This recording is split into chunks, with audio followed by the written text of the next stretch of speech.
प्रतिनिधी अनिश शेख भिकन बुलढाणा जिल्ह्यातील जळगाव जामोद तालुक्यातील उमापूर ग्रामपंचायत हद्दीतील फत्तेपूर परिसरात पिण्याच्या पाण्यासाठी उभारण्यात येणाऱ्या हातपंपावरून मोठा वाद निर्माण झाला आहे। ग्रामपंचायतीच्या अजब कारभारामुळे आणि सरपंच पतीच्या मनमानीपणामुळे नागरिकांना पिण्याच्या पाण्यासाठी वणवण भटकण्याची वेळ आली आहे।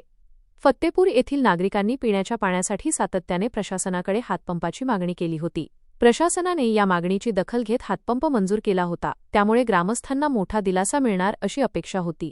मात्र प्रत्यक्षात हा हातपंप बसवताना उमापूर ग्रामपंचायतीच्या सरपंच सुलभा वाघमारे यांचे पती रवींद्र वाघमारे यांनी ग्रामस्थांकडे 5,000 रुपयांची मागणी केल्याचा गंभीर आरोप स्थानिक नागरिकांनी केला आहे।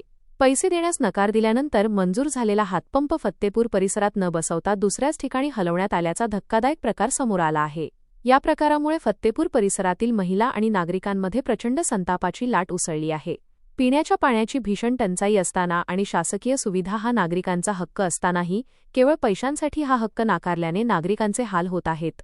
ग्रामस्थांना आजही पिण्याच्या पाण्यासाठी मैल पायपीट करावी लागत आहे। सरपंच पतीचा हा मनमानी कारभार शासकीय नियमांना धाब्यावर बसवणारा असल्याचे ग्रामस्थांचे म्हणणे आहे। हातपंप हा लोकांचा मूलभूत हक्क आहे की पैशांच्या बदल्यात मिळणारी सुविधा, असा संतप्त सवाल आता नागरिक उपस्थित करत आहेत।